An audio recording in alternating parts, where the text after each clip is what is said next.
water, earth, fire, and air.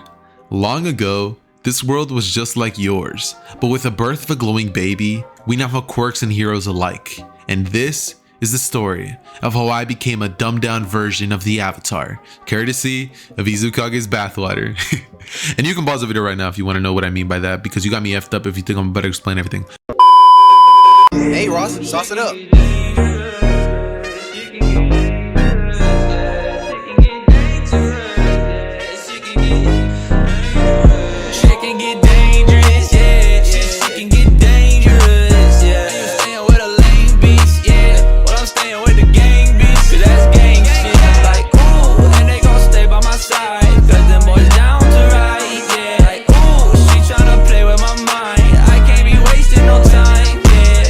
We start our story on the birth of Izuku Midoriya, who in this story is going to be blessed with a wind quirk. It's not going to be an ordinary wind quirk, and it's actually going to be very reminiscent to that of the airbending style from the Avatar. The way that this would all go down is essentially the moment that Izuku was born, a soft breeze would fill the room, and everybody would feel that their hair would just feel nice, it feels cool, and Izuku's eyes, they're glowing white. The doctor would look at the baby and wonder, what kind of quirk does he have? And Izuku would be holding the young Deku in her hands as he simply closes his eyes and begins laughing. From here, the room would stop being filled with this cool, serene breeze, as out of nowhere, Izuku's eyes would turn back to their usual green light color. It is from here that Deku would grow up being filled with stories of him being told about how when he was born, he displayed an amazing quirk. And so he grew up with Inko and Hisashi being extremely proud of their son, knowing that one day he would have an amazing quirk. Growing up, Izuku would always look up to hero work and admired the do-gooders of the world, not knowing the full picture of hero society. And so, as a child, he went on to build a very solid friendship with a young Katsuki Bakugo, who he would train with every single chance he gets. Eventually, they would both end up getting to about the age of 14, and on Izuku's 10th birthday, he would have requested his parents to take him to train up in the mountains with monks. And so, they would fulfill this request of their young son, and since one of the monks was actually one of Inko's close relatives, she decided what was the harm. He's going to become more powerful and he's going to fulfill his dream. And so he would have went off with the trusting care of the monks. However, like I said, Izuku and Bakugo are 14 now, and this would be their final day of training, with Izuku and Bakugo going at it on Dagoma Beach, and Deku pretty much using his quirk as well as his teachings from the mountains to essentially cancel out all of Bakugo's movements and power hits that he would try to land on Deku with great speed and finesse. Bakugo in this version would be a lot more powerful due to the fact that Deku would have ended up passing on all of the knowledge that he possibly could during these 10 months, and with Bakugo training on his own way harder than he would in the original, Bakugo would just be in a class of his own, definitely outpowering somebody like Todoroki this early on in the series. That said, this is when Deku would end up landing a finishing blow on Bakugo, sending him crashing to the sand as he gets back up and ruffles the sand out of his hair, saying, "You don't ever know how to hold back, do you?" And Izuku would look at him and say, "You wouldn't have it any other way though, Bakugo." And Bakugo would smirk as he would say, "You're right on that one, Izuku." From here, he would proceed to look at Deku as he would say, "Training with those monks sure did help you. I just wish I would have gone with you. Maybe I'd be more ahead of you by now." With Deku saying, "Maybe, but my quirk was definitely suited for that fighting style." With him explaining that a lot of the people up there actually had wind-related quirks. However, theirs were a lot different than Izuku's. Theirs were much weaker. And so Deku rose through the ranks relatively quickly. That said, this is when Bakugo would look at Deku and say, yeah, whatever, nerd." As from here, he begins to explain and ask Deku if he's excited about the UA entrance exams that are going to be going down tomorrow. Deku looks at Bakugo and says, "Of course, why wouldn't I be?" And Bakugo would say, "Yeah, I guess I'll be seeing you there, Izuku. And from here, Inka would actually end up going to pick up Bakugo in her car as she drops off the two young men at the gates of UA High, which both of them would go inside, ace their tests, and then be split up during their robot portion of the exams, where Deku would simply stand idly by as he ends up walking towards the front, and before Present Mike could even say go, Izuku would pretty much begin floating into the air and going over the gate, with everybody going into a riot asking, "Hey, what's he doing over there? He's cheating!" You know, everybody would begin freaking out just due to the nature of what Deku just did. But President Mike would say, you guys should follow in his example. Heroes aren't told when to go. They go whenever. And so he just clicks on the button and the gate would open. However, by this time, Deku would have already gone in there and begun using his wind quirk ability to thrash robots left and right. He would proceed to crush his hands as the air around robots would solidify and crush them. He would use so many different techniques where he would punch at the air and a huge air gust would just destroy them. Tornadoes would literally appear from the earth themselves. And eventually Deku would land in the middle of a circle with tons and tons of robots around him.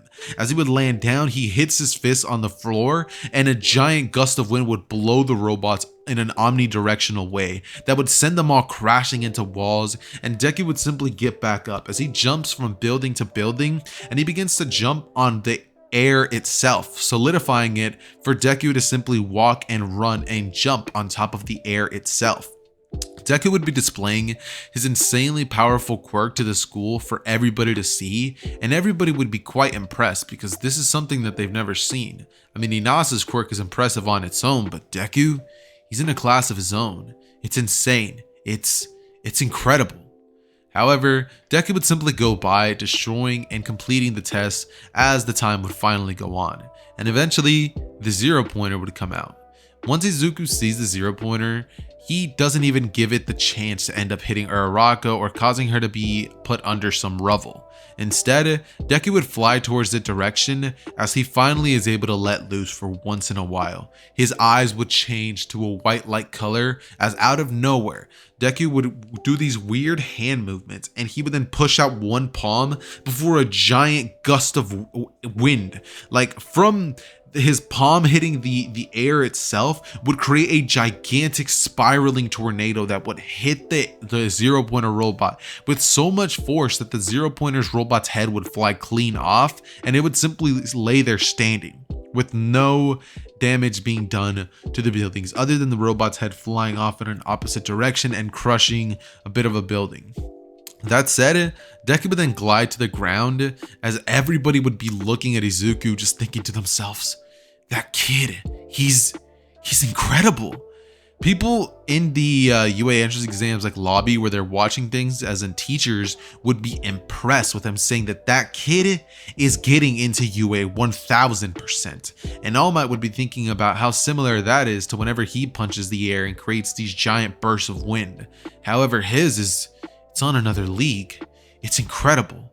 He must have a wind quirk. And All Might would be thinking about the potential that he could have if he was given one for all. However, he already gave it to another individual, that being Mirio Tagata, because in this version of events, Deku never ends up running into the sludge villain, and so All Might never has his mind swayed about choosing Mirio, so he's the one who inevitably would end up getting the quirk. That said, Deku after this would go over towards Bakugo, not really minding what anybody else is looking at him or thinking or saying, as they end up going home, and for the following week they would simply wait until their entrance exam letters would finally arrive. Once they do, Bakugo would grab his, hold it by his teeth, and then proceed to use his explosions to fly off to Deku's house, as he would end up arriving and Deku would be like, "You used your quirk to get here, didn't you?" And Bakugo would say, "Nobody saw me, so what's the harm?" As from here, we would get a knock on the door from a policeman saying, excuse me, I saw a kid walk into the house after using a quirk in public. From here, the policeman would proceed to pretty much start nagging Bakugo, telling him that that's not okay. Bakugo would explain that he was really excited because he just got into UA. And the officer would say, "Future hero? Oh, I understand, but just make sure not to do it again." Bakugo would be let off the hook, and they would both end up watching their videos, being told that both of them got accepted into UA High. Following this, they would have 2 days of peach, seeing as Saturday and Sunday were the last 2 days before school started, and they would have a giant feast with Mitsuki and Inko's family celebrating at a barbecue place. They would have an amazing time, and Deku and Bakugo would end off the night by playing video games, before the morning finally rolling around for UA, and then both running off to catch the train to end up making their way there. Once they do arrive, they would end up in front of the doors to the UA classroom, and both would think, Jesus, that's a huge door. With Deku thinking that, yeah, it's definitely probably for somebody with some sort of gigantic quirk or something like that. This school is definitely made for all heroes. And from here, Bakugo would walk inside and pretty much begin to throw his feet on the desk, lay back, and just nonchalantly chill.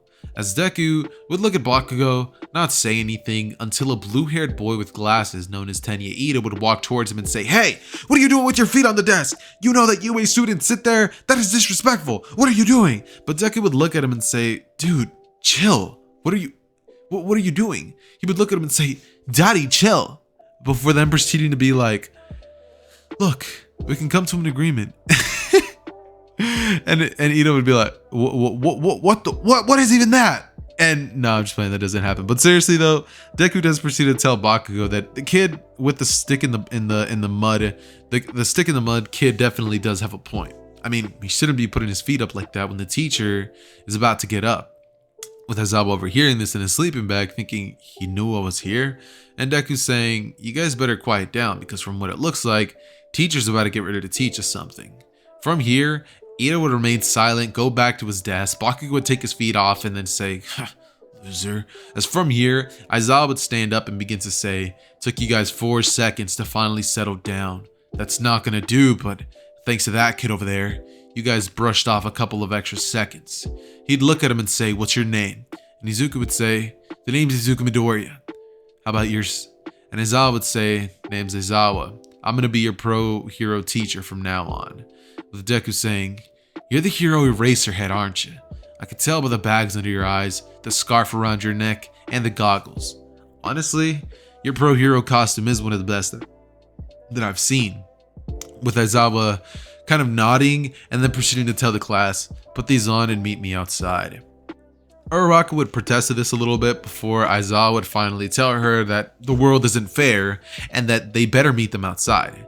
And so, everybody would go there. Once they do finally arrive outside, Aizawa tosses the ball to Deku and says, "Throw it, kid." With Deku saying, what do you mean? Like, just anywhere?" And Aizawa would say, "Yeah, sure thing. Throw it anywhere you want. Just stay in the circle." Deku, after seeing this, would think, "Oh, okay. Sounds good to me." And from here, Deku would decide, okay, so what's the best way to throw this ball? Think. And so, Deku would decide, you know what, I'm gonna pretty much like, have you guys seen those videos where they grab like a ball and attach it to a string and like spin it around a bunch and then just let it fly? Deku would do just that.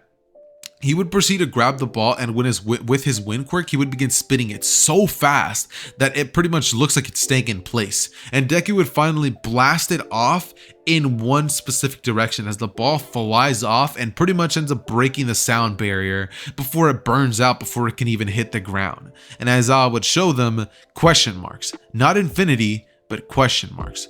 And then it would finally fix itself to reveal like 4,000 meters or something like that, with Aizawa saying that the ball burned out before it could finally keep going, with the entire class in utter shock and disbelief.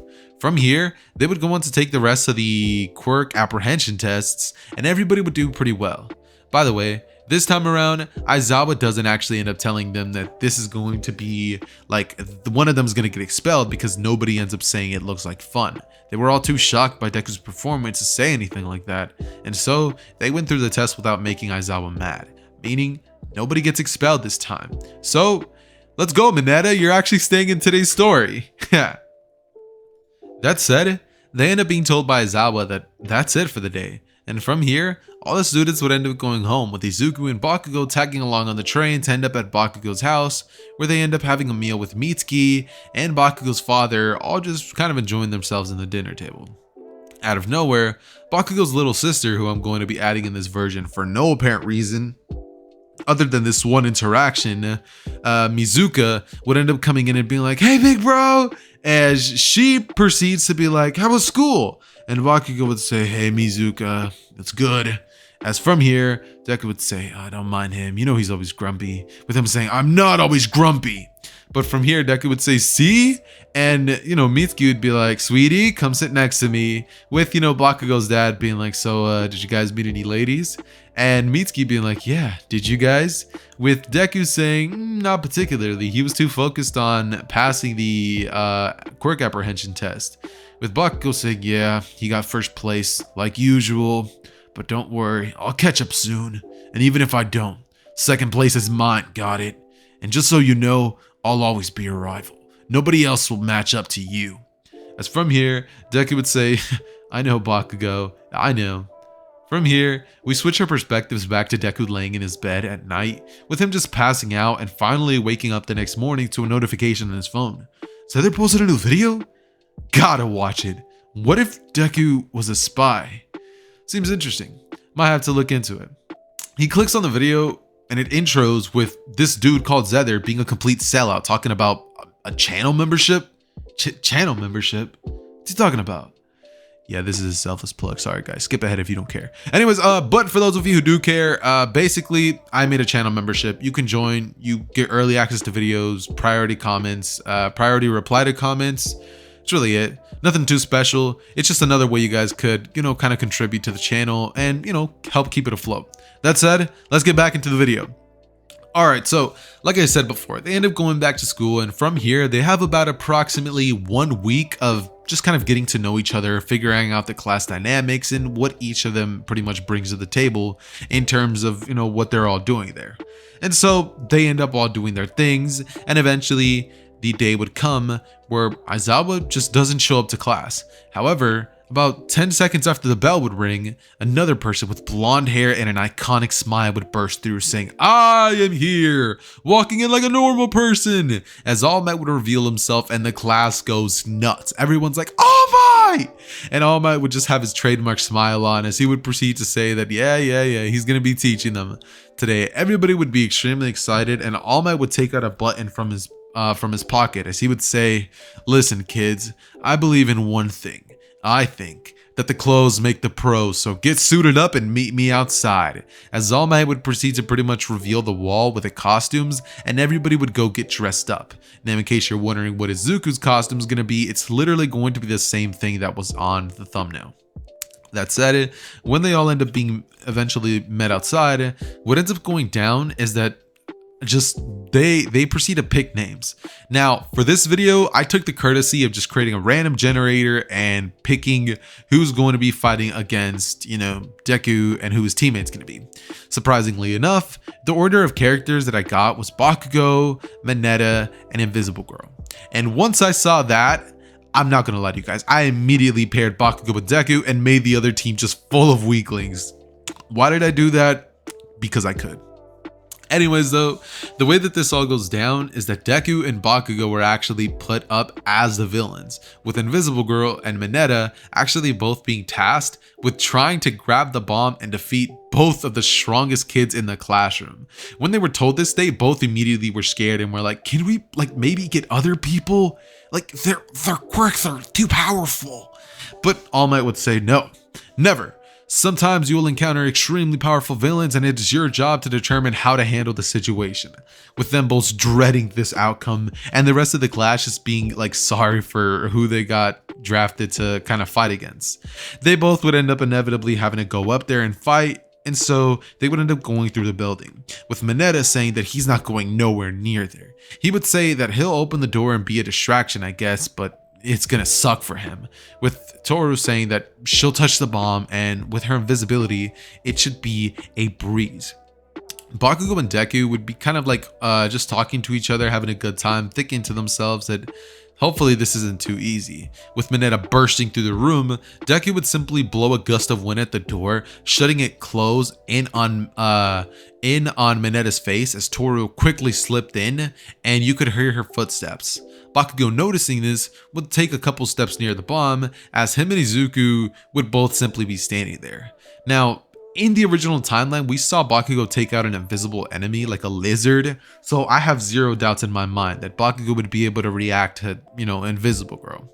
So what I see happening here is basically Bakugo just standing there and Invisible Girl going to grab the bomb. However, before she can, Bakugo would extend one hand and hold her by the neck as he slams her onto the ground and says, "You almost lost an arm there, buddy." As she just is like, I'm sorry, I give up.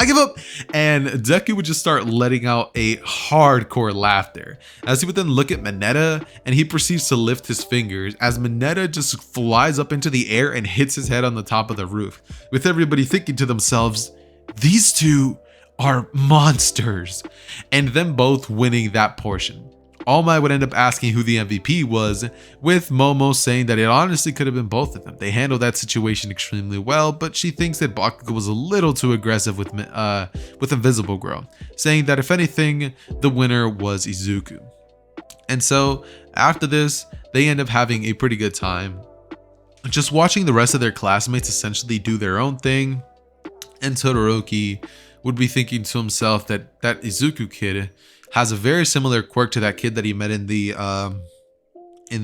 finals, in the recommendation exams, with him thinking that he'll keep an eye on him, seeing as that Inasa kid definitely did make him have to stay on his toes when he had to compete against him, thinking to himself that hopefully this kid isn't nearly as fast as he is. So the time would eventually pass, and so another week would go by with Aizawa telling the entire class to get these permission slips signed, saying they're going to be going to the USJ. Everybody would get extremely excited, saying, "Oh yeah, USJ time!" With them all thinking, we're going to go to Universal Japan Studios and Universal Studios of Japan or whatever. And then Aizawa's like, "No, we're going to the unforeseen simulation joint. Sign these papers because some of you guys might get hurt if you're not careful." With them all thinking, oh, okay. And eventually we cut to everybody on the bus, with them all having a nice conversation about who the toughest in the class is. Asui would end up saying that the toughest in her opinion definitely has to be Izuku Midoriya. I mean, his quirk is so versatile, but at the same time, Todoroki, he's definitely a close second. And Bakugo, they haven't seen all that Bakugo can do, but the explosive power of him, it's just off the charts. Everybody would be discussing this, and Todoroki would not be paying too much attention, with Bakugo saying, "No, clearly I'm the strongest." And Deku pretty much staying quiet, not saying anything, not trying to hop all over his friend's parade. And so he would decide, yeah, I guess I'll just let you have your moment then, Bakugo. With him proceeding to just be like, "Yep, Bakugo's the strongest, definitely, yep, believe him." And so everybody would end up stepping outside of the USJ bus, with them meeting up with the hero 13. She goes on to give her extremely boring speech, and eventually Kurogiri would appear in the middle, with him saying, "Sorry to crash your party, heroes, but we weren't invited." But before he could even finish the sentence, Deku, from his mouth, would literally, he would blow out wind from his mouth that would shoot out like a dragon. Have you guys seen Fairy Tail? If you have, and you know who the character of Wendy is, it literally would have came out like a wind dragon roar, like a sky dragon roar, pretty much is what it came out like. And it would have blasted Kurogiri away, not even giving him the chance to summon the Nomu near Shigaraki, or even end up finishing summoning the rest of the other villains that were gonna arrive. So the only ones here are actually going to be the ones that were summoned in front of Shigaraki, and that's it. The rest of the villains in the other sections never arrived because Kurogiri just didn't have enough time. And so what ends up happening here is Deku would look towards Aizawa, who would jump down there, and Izuku would then jump down there flying with his wind quirk as well. As he arrives below, he would slam his fist down on the ground, or no, not fist, but foot, as a huge gust of wind just blows by, and it almost causes Aizawa to get sent back flying, but he was just far enough to the point where it didn't damage him. However, all of the villains in front of Shigaraki, they were taken out relatively quickly. And after this, Deku would begin walking towards Shigaraki, but before he could get closer to him, Aizawa would grab him with his scarf and hold him in front of him using his cancellation quirk, as he would tell him, "You're going to be facing a lot of time in Tartarus, villain."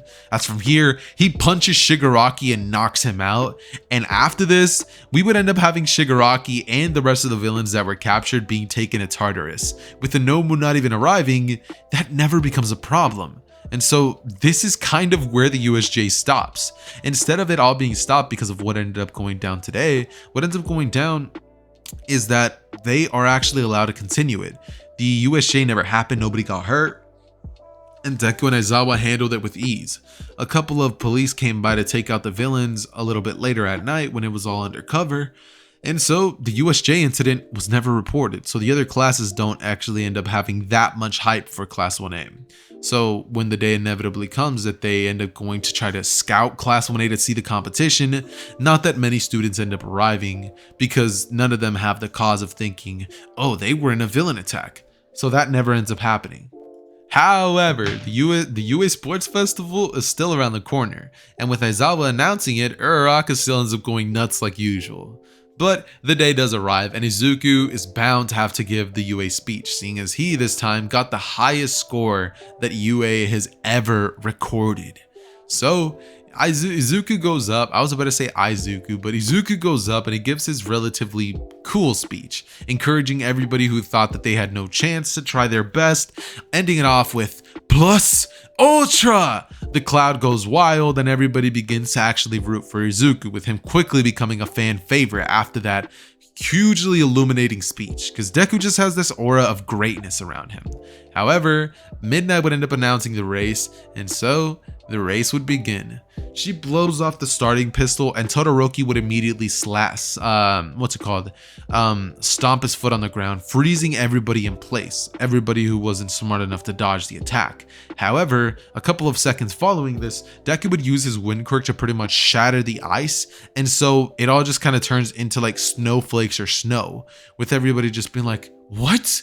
But Izuku would end up running off and then jumping into the air before a ball of visible spinning air, like Aang uses, would appear beneath him, as he would fly straight towards the finish line, flying over Todoroki, with Bakugo coming close in third place. With him flying towards the direction of Todoroki, he blasts Todoroki with a full power explosion, sending him crashing onto the ground, with him having an angry expression on his face and then using his eyes to slide back to where he was.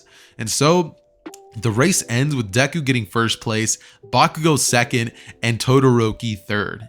However, what ends up going down during the cavalry battle is actually going to be shocking you guys quite a bit. The team that actually ends up getting assembled this time is going to be Izuku, Bakugo, I'm going to be saying Mei Hatsume, and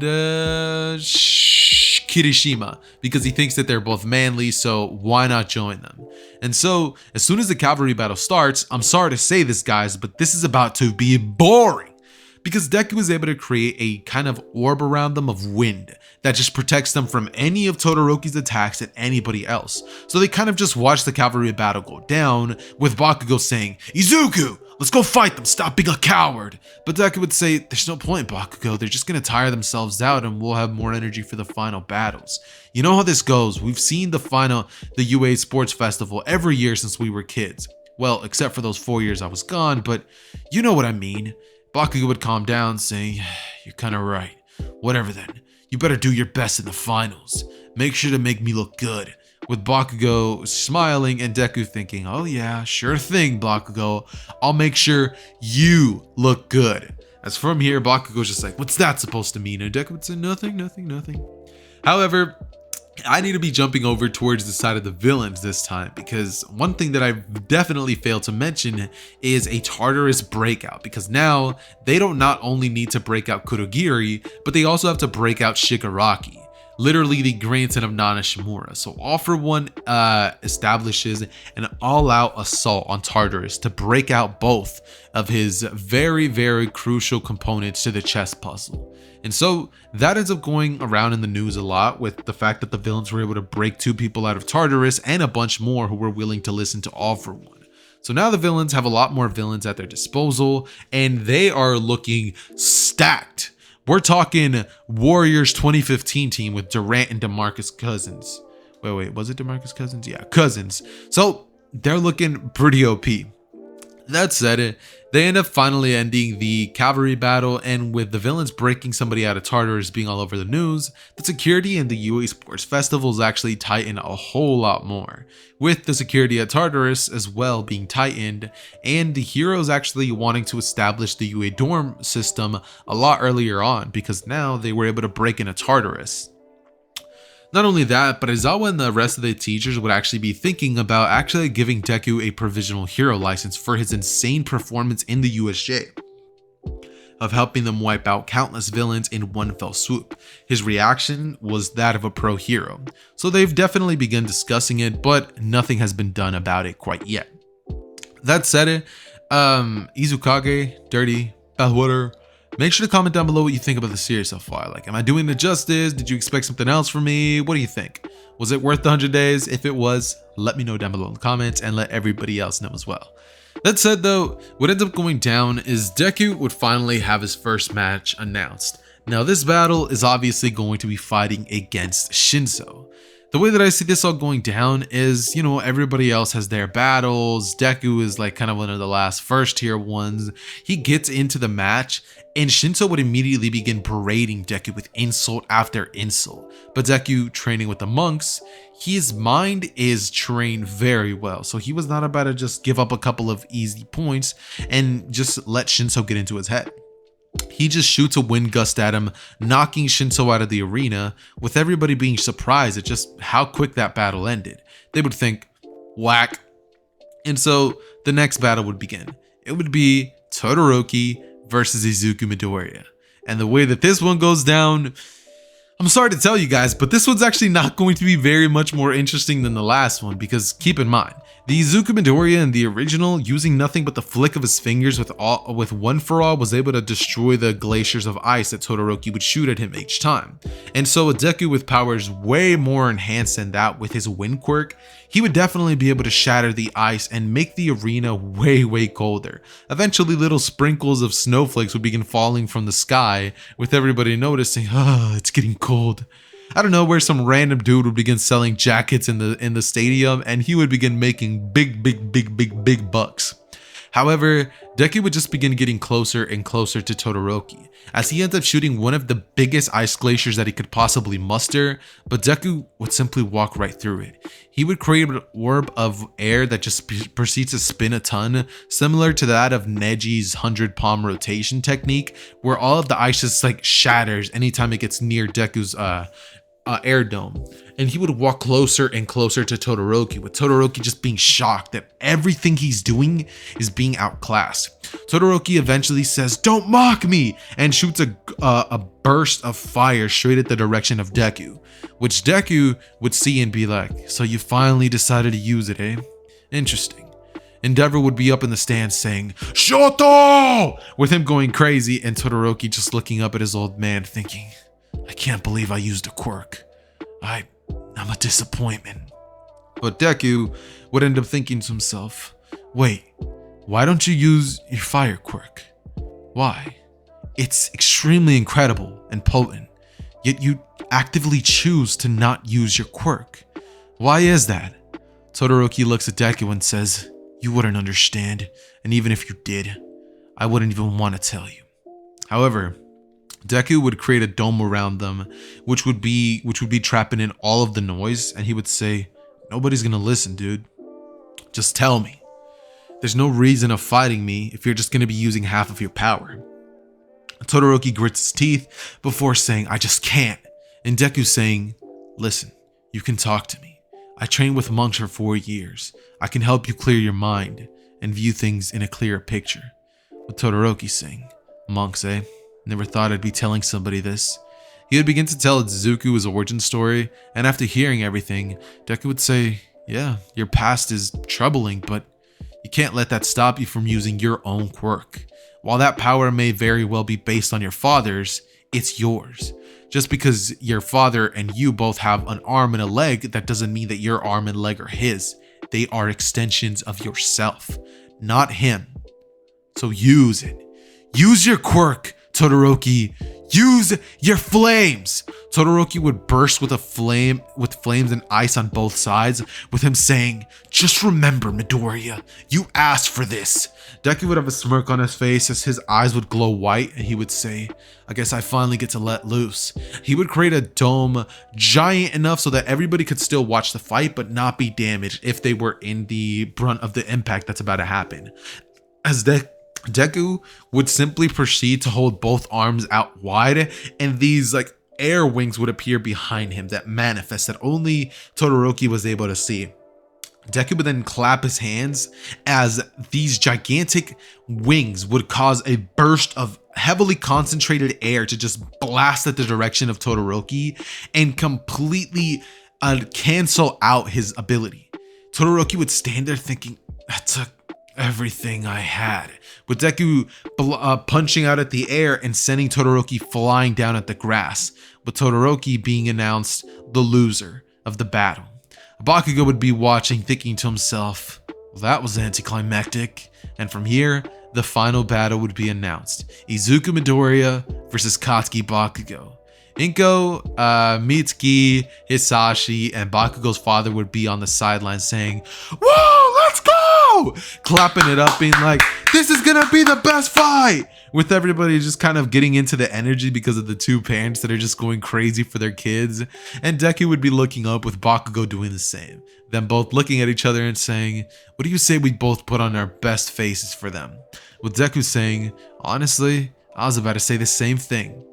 The Deku and Bakugo battle would begin, and at first, Bakugo would rush in at Deku's direction using explosion-powered attacks close range that Deku would cancel out with his wind ability. He flicks his fingers up and down, causing the explosions to be sent in different directions than what Bakugo was hoping for, with Bakugo inevitably having to land nothing but, normal physical attacks.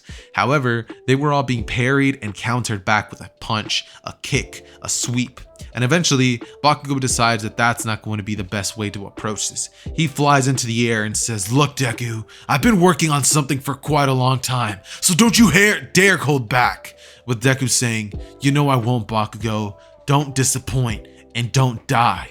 With him then charging up a powerful attack, his eyes swiftly changing colors as Bakugo goes into the air and begins spinning out of control, blasting full-powered explosions that begin heating up the arena. He would spin up into the air as far as he could possibly go, before then coming down with one hand, saying, "Infinite Howitzer Impact!" As he comes down at the ground, and Deku would solidify the air around in front of him with his palm as Bakugo comes down and he hits it, and it shatters the air that Deku had solidified, causing Deku to be hit back, and his hair would pretty much get poofy as he gets sent back flying almost to the edge of the arena, but he uses his wind ability to push himself back into it, as he then wipes himself off and says, by the way guys, sorry that I was like sounding weird for a second. I heavily had a hiccup.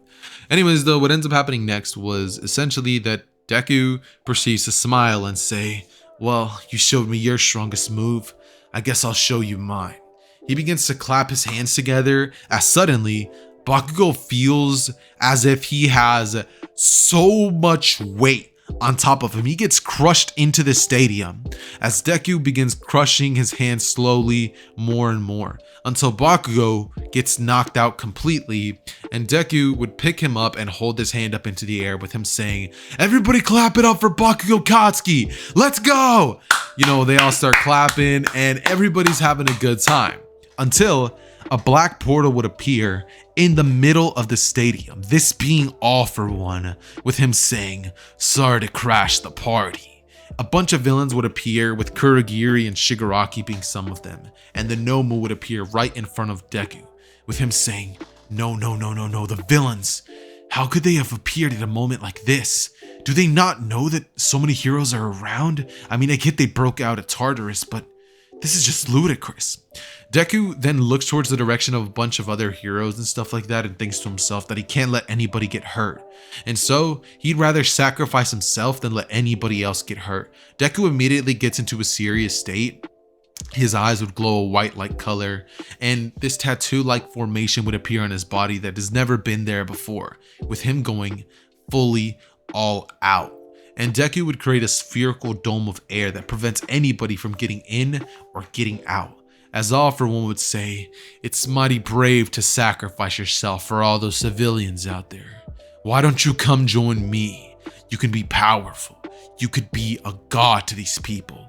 With Deku saying, "I don't need to be a god. All I need is to be a hero." And from here, All For One would say, "Wrong choice," as he would say, "Everybody, kill him." And the Nomus would rush in at Deku's direction, with Deku thinking to himself that he definitely needs to do something about all these people here. And so, Deku would end up breathing in as he then says, "Wind's Dragon, roar!" blasting at all of the Nomus that were in the front lines and sending them back flying. Just long enough for Deku to then do these weird movements in the air and then smash both of his hands onto the ground, causing a bunch of the villains that were rushing in at him with muscular and like people like Toga and Mr. Compress and what's it called? Twice being crushed into the earth beneath them, with them feeling so much force of the air just getting like the air is crushing them. Just imagine a hurricane hitting you, but like from up to down, so they're getting crushed into the earth, and Deku wouldn't stop until each one of them was knocked out. Eventually though, a Nomu would come in and hit Deku on the side of the ribs, sending him back flying, but he cushioned the blow with wind, and he also cushioned his fall with wind. After this, All For One would clap and say, "You are powerful, I'll give you that, but are you durable?" He begins charging a massive attack in one arm, very similar to the one that he used against All Might, with Deku looking up and then seeing a bunch of Nomus rushing at him, not giving him enough chance to actually dodge the attack. Deku would then say, "Out of my way!" as he splits both of his hands, and the Nomus would get ripped to shreds as the wind was turned sharp, as it just cut the Nomus into little itty bitty pieces in front of everybody who was watching the USJ. Normally they'd be freaking out thinking, "No, the villains!" But the villains didn't even come and attack them. So while a couple of people were escaping, others simply stayed back and watched, with the heroes in awe saying, "Izuku, let us in, we can help!" But Deku holds one hand out saying that you guys have already done enough. It's my turn. And Deku would then look at All For One, who is pretty much all that stands before him. Deku essentially already crushed the rest of the villains because of the fact that they were all in close range, and his attacks can be far or close range, with them having a heavy impact on a body if they are to land. So all of the more weaker people, they get taken out, and more of the more powerful ones were crushed with the wind pressure that Deku pretty much put upon them. So now, all that stands before him in front of victory is All For One's gigantic charged arm with multiple quirks going into it, and Deku, as he would look right at All For One and say, "I didn't ever think I'd have to do this, but I guess I have to." Deku would create an orb of air in front of his finger. It would begin small as it would grow larger and larger, similar to that of Frieza's death ball, as he then flicks his hand similar to what Frieza does, and as All For One throws the punch into the orb, All For One's arm would begin to be shredded on a molecular level, similar to that of Naruto's Rasengan, as it completely blows off All For One's arm, and Deku would then proceed to start hitting All For One with wind attacks from each and every side, as he begins getting ragdolled in the air, just being blown around with powerful winds, just shooting him all over the place. It's as if he's inside a tornado that he's just getting blown around every single second, and All For One has no response for Deku's attacks. Eventually, he gets taken out, and all of the villains were single-handedly taken out by Izuku Midoriya.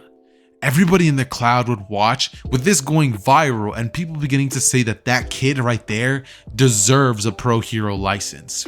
Eventually, after seeing the performance that was just put on display and All Might agreeing that even he, the number one hero in the world, was never able to defeat All For One, for somebody like him to come in and do it on his first try, he deserves to become a pro hero, or at least a sidekick. And so, Deku would end up being made a sidekick, with Deku being extremely happy at everything that had happened. Deku would eventually end up meeting Gran Torino, and it would actually end up using Gran Torino's Airjet quirk using his quirk in a very similar fashion to Gran Torino's, making him more powerful as each year that he became a sidekick for, he would learn more and more new ways to use his quirk. Actually taking a couple of notes from Inasa and also watching a bunch of animes to see if he has the ability to do some of those moves as well. And Deku overall becomes a pro hero 2 short years after becoming a sidekick under the agency of you guys pick. I really don't have the brain capacity right now to think of that, so you guys can make that up. But Deku does end up picking a random agency, and eventually he ends up making his own with a bunch of wind users, with them all joining, and Bakugo would make his agency as well as the rival to Izuku Midoriya's pro hero lifestyle. And so, ladies and gentlemen, that concludes What If Deku Had an Airbender Quirk, or What If Deku Was an Airbender? Hope you enjoyed. As always, make sure to go down below, smash the like button, comment down below what you think about the video, and also make sure to go down below and click the link on my description that will send you guys directly to my channel artist who makes all of the dope artwork that I use for these videos. Avatar Deku was redrawn by her, and I honestly could not be more happy. Thank you so very much for watching the video. I love each and every single one of you guys. It has been your boy Zether, and I am out. Peace.